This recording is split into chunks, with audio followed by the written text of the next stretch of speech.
और मोदी जी कहते हैं कि हमको आरक्षण नहीं चाहिए, मैं आरक्षण नहीं चाहता हूँ। तो जब आरक्षण नहीं चाहते हैं तो फिर आरक्षण वालों से वोट मांगने क्यों आते हैं? पिछड़े दलित और की जनता को झूठ में फंसा कर वोट लेने का काम कर रहे हैं। अच्छा, उन्होंने कहा था कि 2 करोड़ नौकरी देंगे। अच्छा, क्या नाम है चाचा आपका? लाल बचन चौधरी। चौधरी साहब, चौधरी मतलब क्या समझे? यादव बिरादरी या कोई और? अच्छा भाई, बैकवर्ड समझिए। अच्छा, बैकवर्ड समझे। बैकवर्ड समझिए। इस बार देवरिया लोकसभा चुनाव से किसे जिता रहे हैं? भारतीय जनता पार्टी से उम्मीदवार हैं शशांक मणि जी और इंडिया अलायंस यानी कांग्रेस से अखिलेश प्रताप सिंह है। किसे जिता रहे हैं? है कि शशांक मणि के पिता बहुत बड़े अफसर रहे जी, लेकिन इस क्षेत्र के लोगों को नौकरी दिए नहीं, कोई विकास का काम कराए नहीं।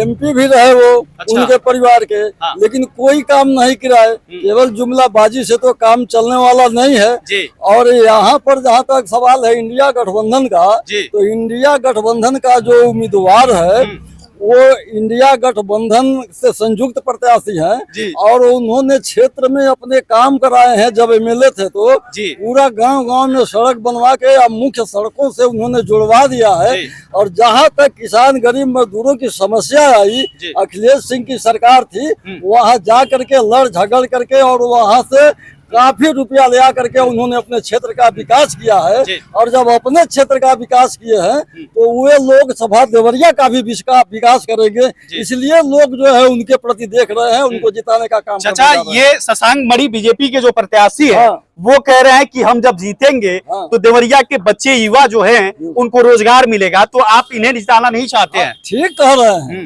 रोजगार पिछली बार भी जब मोदी की सरकार बनी थी तो 2 करोड़ लोगों को नौकरी देने की बात कहे थे, लेकिन नौकरी नहीं मिला, कोई रोजगार यहाँ पर नहीं मिला, कोई बड़ी फैक्ट्री नहीं खोली गई और झूठ मूठ में हिंदू और मुस्लिम धर्म के नाम पर लोगों को गुमराह करके वोट लिया जा रहा है। और मोदी जी कहते हैं कि हमको आरक्षण नहीं चाहिए, मैं आरक्षण नहीं चाहता हूँ। तो जब आरक्षण नहीं चाहते हैं तो फिर आरक्षण वालों से वोट मांगने क्यों आते हैं? पिछड़े दलित और अन्य समुदाय के लोगों से। अच्छा। मैं ये कहना चाहता हूँ। अभी नरेंद्र मोदी जी ने बात किया, नरेंद्र मोदी जी बहुत 400 पार की बात कर रहे हैं। जो 400 पार है तो उसको बोलने की क्या जरूरत है? अब तो समय बताएगा कि 400 पार जाते हो या 200 के नीचे रहते हो। ये मीडिया बतला कि 102 सीटों पर जहाँ तक चुनाव हुआ है वहाँ पर ये 30 से 35 सीट ही जीतने जा रहे हैं। अच्छा, ये पगला गए हैं, इनकी बौखलाहट जो है जनता में आ गई है और आए दिन जो है झूठ का झूठ।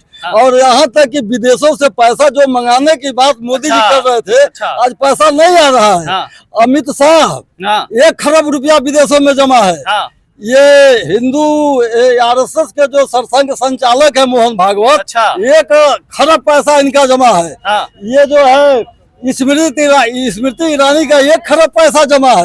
यही 400 रुपया जब कांग्रेस के जमाने में ये गैस मिलता था, स्मृति ईरानी जो है ये क्या नाम है, सिलेंडर लेकर के रोड पर बैठ करके चक्का जाम करती थी कि कम होना चाहिए पैसा।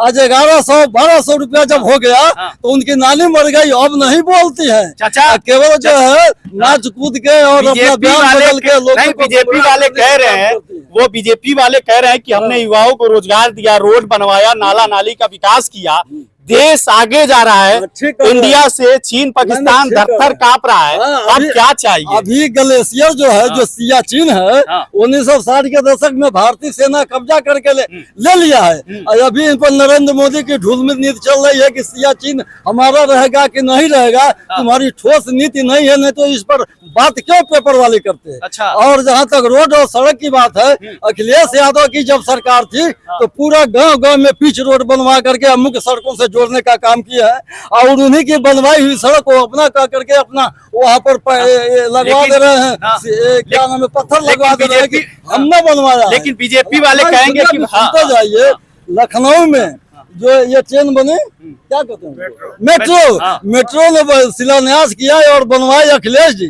और यहाँ पर जो है बाबा साहब जाकर के अपना शिलापट लगवाते हैं कि मैं इसको बनवाया। अच्छा। एम्स की जमीन जो है अखिलेश यादव ने दिया। अच्छा। सारा काम शुरुआत उसने किया और आज बन गया। तो ये क्या किया? मोदी जी ने कुछ किया? योगी जी ने देश की जनता को झूठ में फंसा कर वोट लेने का काम कर रहे हैं। अच्छा। उन्होंने कहा था कि 2 करोड़ नौकरी देंगे, रोजगारों को नौकरी देंगे, विदेशों से पैसा आएगा 15 लाख सबके खाता में जाएगा। अच्छा। न खाता में गया न तो नौकरी मिली। अब विदेश से पैसा की जब लिस्ट इनके पास आज लिस्ट है, अगर मैं ले आता आपको दिखाता। वो तो कह रहे हैं राशन नहीं मिल रहा है विदेशों में जो विदेशों में पैसा और भारतीय नेताओं का जब बड़े पैमाने पर जमा है, आज उनकी बोलती बंद हो गई है। आज नहीं बोल रहे हैं विदेशों से पैसा आएगा और 15 लाख। भाजपा वाले नहीं है क्या भाई? भाजपा वाले नहीं है क्या? मैं कहना चाहता हूँ इनके जुमलाबाजी